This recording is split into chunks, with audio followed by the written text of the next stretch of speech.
What up, internet? How are you doing? My name's Rasta, and I'm gonna be doing some card reviews for Rastakahn's Rumble. Difference? I'm gonna do the reviews just for Arena because I'm an Arena only player, and I just don't get excited about the constructed only cards. And people just keep on theory crafting decks. Well, I just want to know what the fuck is good in the Arena, so that's what we're gonna be doing today. But before we begin, how am I going to rate them? I'm going to take a page out of other players' books and rate them with a 5-star system. 1 star means avoid at all cost. 2 stars means it's probably bad and you probably have another option. But if it's in the bottom bucket and you get bad other options, sure, it won't kill you right away. 3 stars. Safe pick, probably good. Could be overbucketed and not see play. Could be underbucketed and see a shit ton of play. Depends on the buckets, right? 4-star card. It's one of the better cards in the expansion, so it should probably be in one of the top buckets, or otherwise it's an auto pick. And 5-star cards, again, top bucket or insta pick.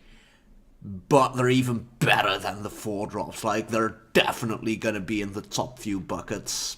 Or OP as fuck. Alright, so let's get to the card. Savage Striker. A 2-mana 2/3 for Druid. With a battle cry, deal damage to an enemy minion equal to your hero's attack. So, sometimes 1. Druid has Bite, so it similar cards, Nash for example, so it could be more, but it's probably just a 2-mana 2/3, and that's fine. That's basic, minimal upside, so it's better than a River Croc, but not that much. 3-star card.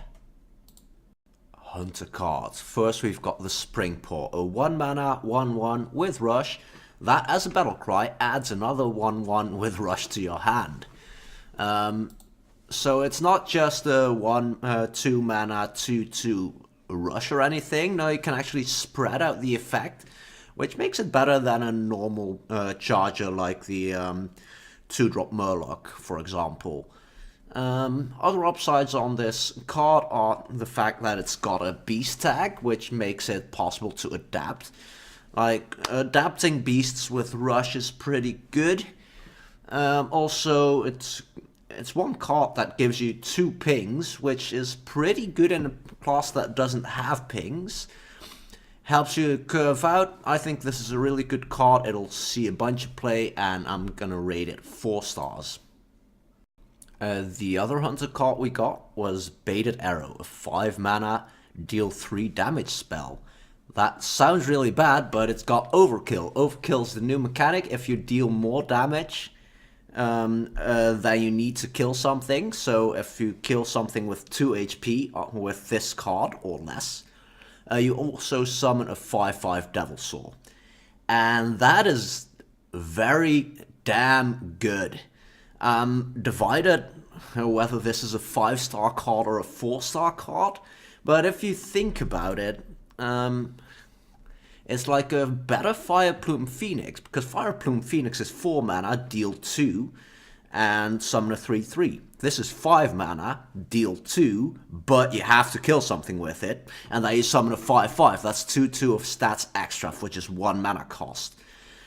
Don't forget, it's Arena, so there's always a battle going on the board, so there's ways to make sure you use this on a 2 or 1 HP dude. You just bump in something small. Remember the Springpour? You can use that. You can use that to just chuck away 1 HP, and then boom, you got it. This is a awesome card. I'm gonna be careful here and say it's 4 out of 5 stars.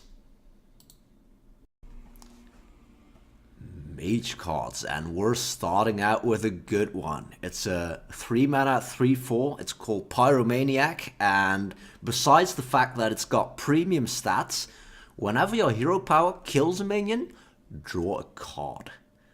So you're paying nothing 3 mana 3/4 is perfect as it is. You're paying absolutely nothing for an awesome effect. You just get to ping and draw if you kill something.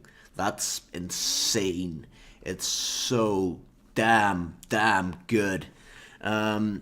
Everybody's going to want to play this card. If you get it played against you in the early game, you're going to have to get rid of it real fast, or else you're going to lose the game. Yeah, it's a 5 out of 5 card, no discussion. The only interesting thing, I heard Kriparian say in a video that Blizzard was going to do more with this kind of effect, where they give you something for when you use the hero power, or that you synergize with hero powers. And that reminded me of the Inspire mechanic, because it's pretty much an Inspire mechanic. Inspire just did something when you use your hero power. This gives you slightly better rewards, because the problem with Inspire cards was that they were overcosted and underpowered body-wise. This one is not, but the condition is not as easy as Inspire use your hero power. It's a bit harder. So it's like Blizzard's probably going to revisit the idea behind Inspire, but I feel like they might be doing better. This is a great card. I'm really interested in the other hero power related cards that are going to drop. But yeah, this is just, you gotta take it, 5 out of 5. And the other mage card is Hexlord Malacrus, an 8 mana 5/5 battlecry. Add a copy of your opening hand to your hand. That's really interesting. But first things first, Hexlord Malacrus is not a good card. It's an 8 mana 5/5 do nothing. So when you play it, you probably lose quickly after that. That being said, it's really interesting because of the way it works. We've never had a card like this where your early game might dictate, where a late game card might dictate your opening hand. Because if you play this card, you kind of want something good late game in your opening hand, but I think that's a mistake. Investing in the late game, early game in Arena is a bad strategy and will often get you punished. So it's got this card has got anti-synergy with a good game plan where you want to keep small dudes. It's funny, it's cool. However, it's bad in Arena. You could win games in a top deck war. If both are top deck and you draw this, that's awesome. But that's the only situation where it's going to be awesome. It doesn't actively lose you the game, but that's the best thing I can say about it. A 2 out of 5 card. Next up is Paladin. Paladin is one of my favorite classes, and they've been in the gutter for the last expansion. So are they going to get better? Well, no. Their new drop is a 2-drop, 1/3 Immortal Prelate. Death Rattle, shuffle this into your deck. It keeps any enchantments. Holy shit, that's a disgusting card. It's so unfair.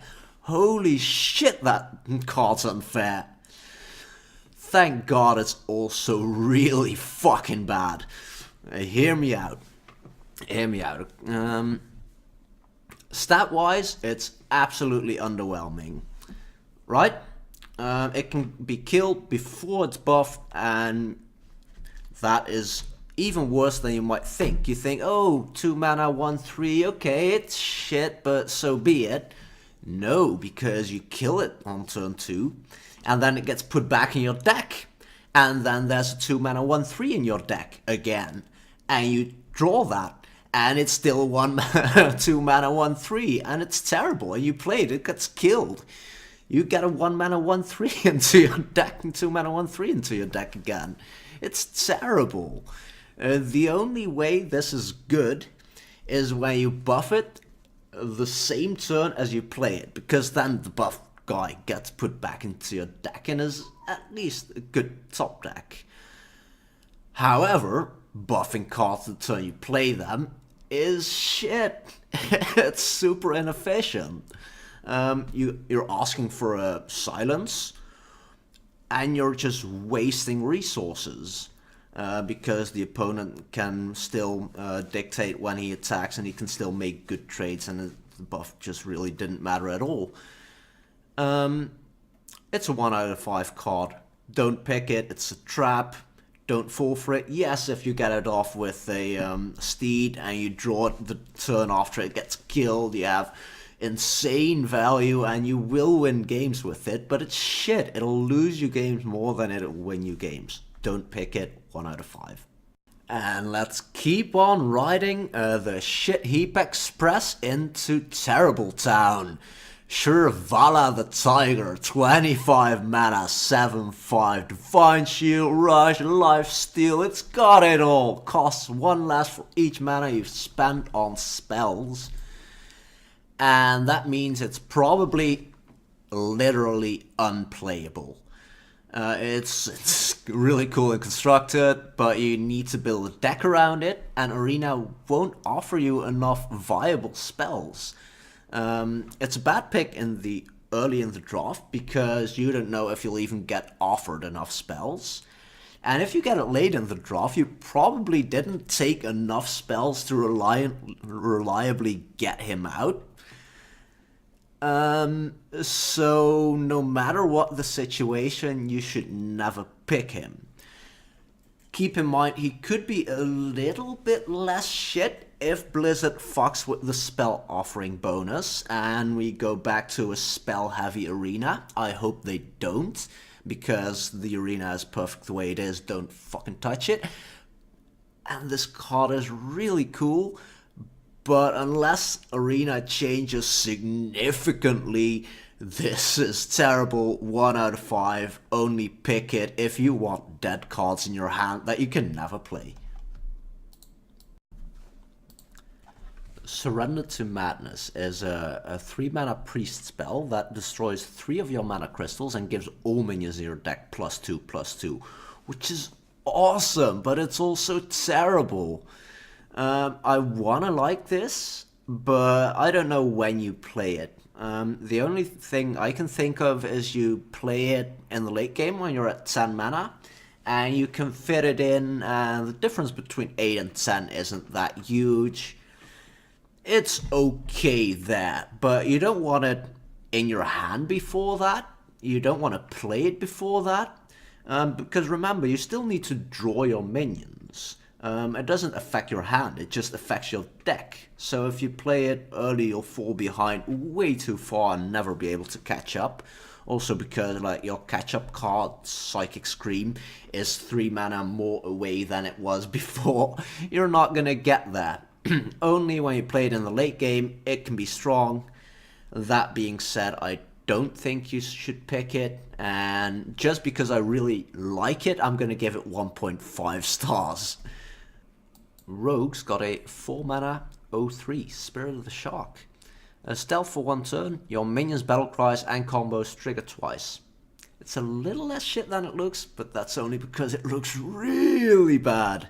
It's pretty much a brand without the stats. And that's not good because it's even more expensive. It's essentially a late game card. You can't play this early. And it needs more than one synergistic card to get value because you're paying 4 mana for an 0/3, so you better get some really good battlecry effects to make that work.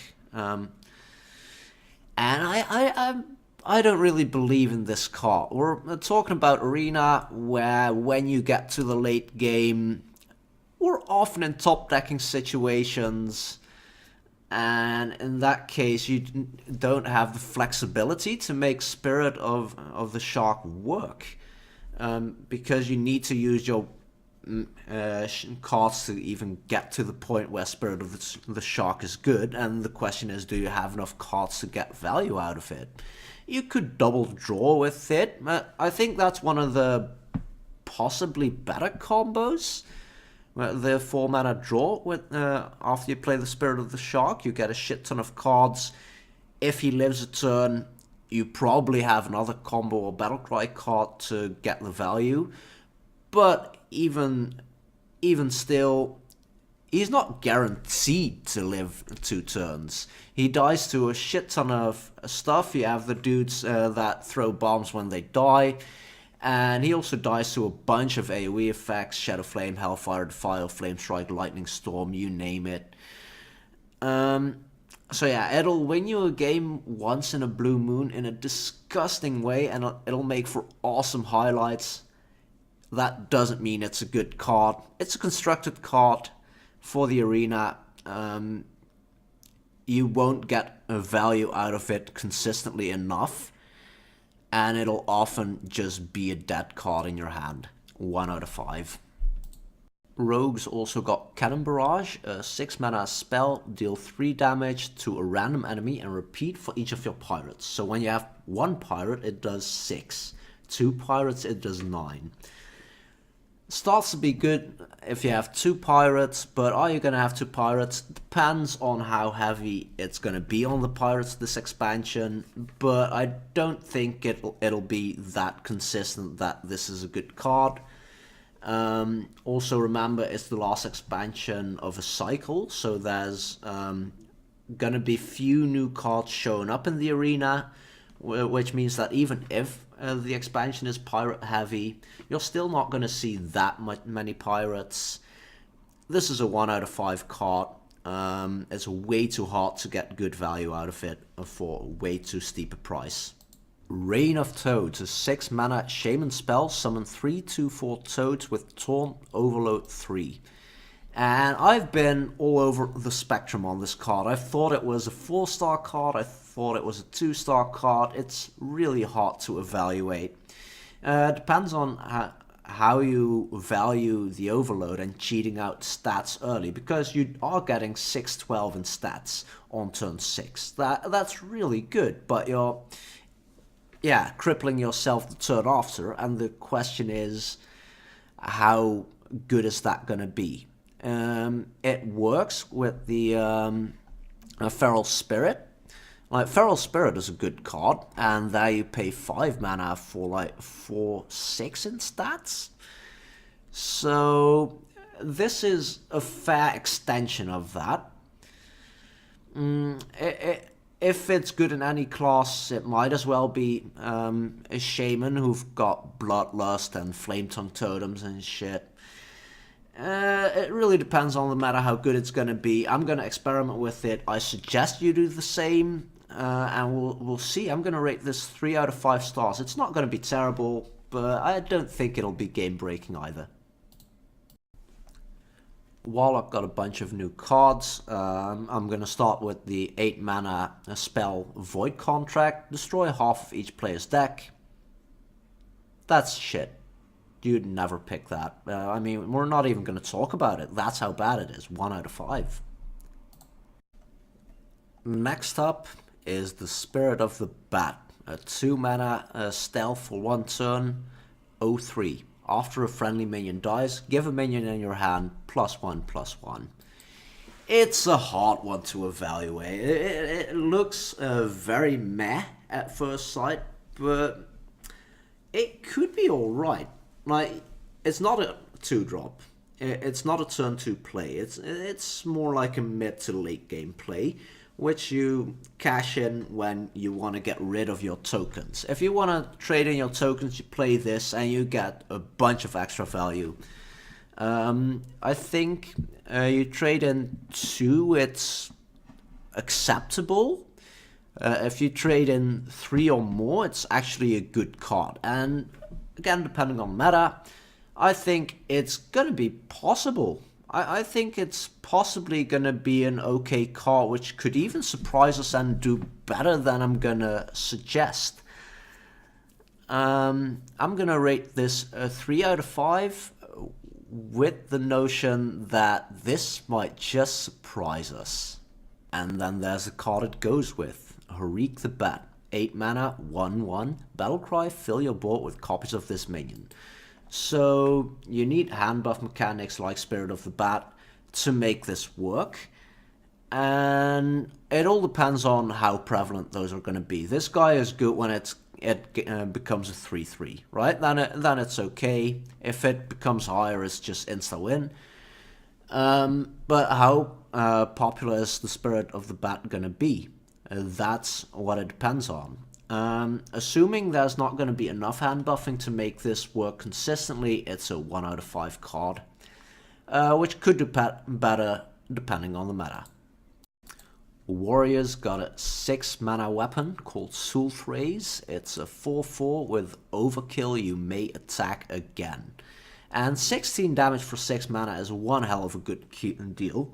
While the overkill mechanic is very nice, you can use it to clear the board, but I think it's going to be used to go face a lot, because warriors have better weapons to control the board.